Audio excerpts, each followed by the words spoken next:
പറയാറുണ്ട് ഒരു ടെമ്പിളിലോ അല്ലെങ്കിൽ ഒരു ചേർച്ചിലോ ഒക്കെ കയറുന്ന സമയത്ത് അവരുടെ മനസ്സ് കുറച്ചുകൂടെ ശാന്തമാവാറുണ്ട്.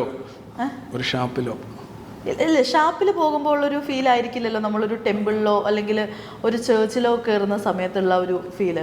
You know the difference. അവരുടെ മനസ്സിങ്ങനെ തുള്ളിച്ചാടുകയായിരിക്കും. കൊച്ചുകുട്ടി ഒരു കൊച്ചു പശുക്കുട്ടിയെ പോലെ ഇങ്ങനെ തുള്ളിച്ചാടുകയായിരിക്കും. അത് കാണുമ്പോൾ ബോർഡ് കാണുമ്പോൾ തന്നെ മയിൽ ഇങ്ങനെ ആടുകയായിരിക്കും.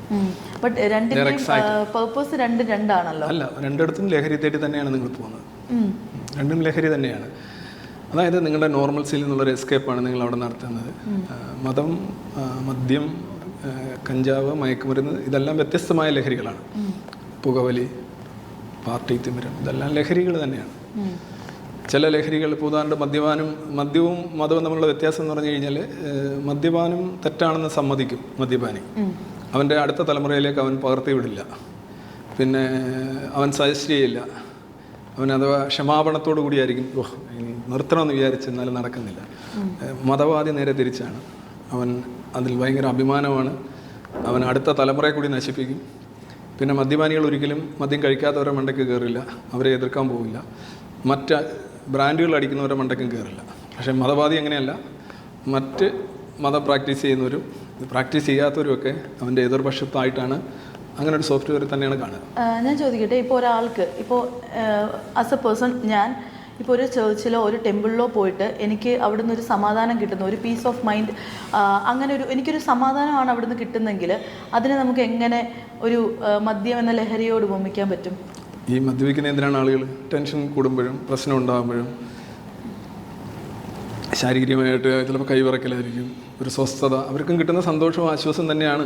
പക്ഷേ ഈ പറയുന്ന മദ്യപിച്ചിട്ട് പലരുടെയും വീട്ടിൽ അടി വഴക്ക് അങ്ങനത്തെ പ്രശ്നങ്ങൾ ഉണ്ടാവുന്നതും ഇവർ ബോധം പോയി കിടക്കുന്നത് പോലെയും ഒരാൾ പ്രാർത്ഥിച്ച് അയാളുടെ മനസ്സിലൊരു സമാധാനമായി കഴിഞ്ഞാൽ അങ്ങനെ കിടക്കുന്നത് നമ്മൾ കണ്ടിട്ടില്ലല്ലോ.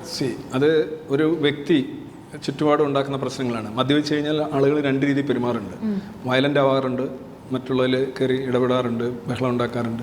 ചില മദ്യപിച്ച് കഴിഞ്ഞാൽ വളരെ സൈലൻ്റാണ്, പോയി കിടന്നുറങ്ങും. അപ്പോൾ ഇത് ഒരേ ലഹരി തന്നെ വ്യത്യസ്ത ആൾക്കാരിൽ പലതരത്തിലാണ് വർക്ക് ചെയ്യുന്നത്. മതവും ഇത് തന്നെയാണ്. പിന്നെ യഥാർത്ഥ ആശ്വാസം യഥാർത്ഥത്തിൽ നിങ്ങൾ ഈ പറയുന്ന അമ്പലങ്ങളിലോ പള്ളികളിലോ ഇതോ കിട്ടുന്നുണ്ടോ എന്ന് ചോദിച്ചു കഴിഞ്ഞാൽ ആക്ച്വലി നിങ്ങൾക്ക് തെളിവൊന്നുമില്ല. U claim. മതത്തിൻ്റെ ഒരു അടിസ്ഥാന സോഫ്റ്റ്വെയർ എന്ന് പറഞ്ഞു കഴിഞ്ഞാൽ ബെഗ്, ബ്രൈബ്, ബ്രാഗ് എന്നാണ്. അതായത് ബെഗ് ചെയ്യുക, ബ്രൈബ് ചെയ്യുക. ലൈക്ക് നിങ്ങളൊരു പാരായണം, ഒരു പുകഴ്ത്തൽ, വഴിപാട്, നേർച്ച, അല്ലെങ്കിൽ നിങ്ങളുടെ രക്തം കൊടുക്കൽ, ബോഡി പാർട്സ് കട്ട് ചെയ്യൽ, ചിലപ്പോൾ നിങ്ങളെ തന്നെ കൊടുക്കൽ, ഇതെല്ലാം ബ്രൈബിൽ വരും. നിങ്ങളോട് പ്ലീസ് ചെയ്യണം, നിങ്ങളെ പ്ലീസ്ഡ് ആവണമെന്നാണ് അതിൻ്റെ അർത്ഥം. പിന്നെ ബ്രാഗ് ചെയ്യുക. നിങ്ങൾക്ക് ഒരു ഫലവും ഒരു അനുഭവവും ഗുണവും ഇല്ലെങ്കിൽ തന്നെയും നിങ്ങൾക്ക് എന്തോ ഉണ്ടാകുന്നു എന്നുള്ളൊരു ഇമാജിനറി ബോധത്തോടുകൂടെ ജീവിക്കുക എന്ന് പറയുന്നത് ഒരു മതവിശ്വാസിയുടെ അടിസ്ഥാന കർത്തവ്യമാണ്. അല്ലെങ്കിൽ അവന് മതവിശ്വാസിയായിട്ട് തുടരാൻ കഴിയില്ല. If you question your believes you are out of it. ഈ മദ്യപാനിക്ക് അങ്ങനെ ഒരു പ്രശ്നമില്ല. പക്ഷേ മദ്യപാനിക്ക് ആശ്വാസം കിട്ടുന്നുണ്ട്. യഥാർത്ഥ ആശ്വാസത്തിന് എന്താണ് ചെയ്യേണ്ടത്? നമ്മൾ മനുഷ്യരെയാണ് സമീപിക്കേണ്ടത്. സാമ്പത്തികമായിട്ട് 100-നൊരു പ്രശ്നമുണ്ടെങ്കിൽ സാമ്പത്തികമായിട്ട് സഹായിക്കാൻ കഴിവുള്ള ഒരാളെ സഹായിക്കുക. ചിലപ്പോൾ അയാൾ സഹായിക്കുകയും നിങ്ങളുടെ പ്രശ്നം ഒഴിവാക്കുകയും ചെയ്യും. ആരോഗ്യപരമായ പ്രശ്നമാണെങ്കിൽ ഒരു ഡോക്ടറെയും, നിയമപരമായ പ്രശ്നമാണെങ്കിൽ ഒരു ലോയറെയും, അല്ലെന്നുണ്ടെങ്കിൽ ഹെൽത്ത് ഇഷ്യൂസ്, അല്ലാന്നുണ്ടെങ്കിൽ എക്സസൈസ് ആണെങ്കിൽ ഒരു ട്രെയിനറെയോ, അല്ലെങ്കിൽ അറിവിൻ്റെ കാര്യത്തിലാണെങ്കിൽ ഒരു അധ്യാപകനെയോ, ഇവർക്കെല്ലാം നിങ്ങൾക്ക് ആശ്വാസവും സന്തോഷവും സമാധാനം കൊണ്ടുവരാൻ കഴിയും. That's real. പക്ഷേ ഇതിനെല്ലാം കൂടെ നിങ്ങൾ ചെന്ന് ഒരു സ്കൈ ഡാഡിയെ ഓട് സംസാരിച്ചുകൊണ്ടിരുന്നാൽ you are just talking to yourself. നിങ്ങളോട് പിറുപിറുക്കുന്നു. അതിലേതെങ്കിലും ഒന്ന് നടക്കുന്നത് നിങ്ങളുടെ എഫേർട്ട് കൊണ്ടും നിങ്ങളുടെ അനുഭവത്തിൻ്റെ മികവ് കൊണ്ടും നിങ്ങളുടെ അറിവ് കൊണ്ടുമായിരിക്കും നടക്കുന്നത്. അത് നിങ്ങൾ വ്യാഖ്യാനിക്കുന്നത് എന്താണ്? It's because of the sky daddy.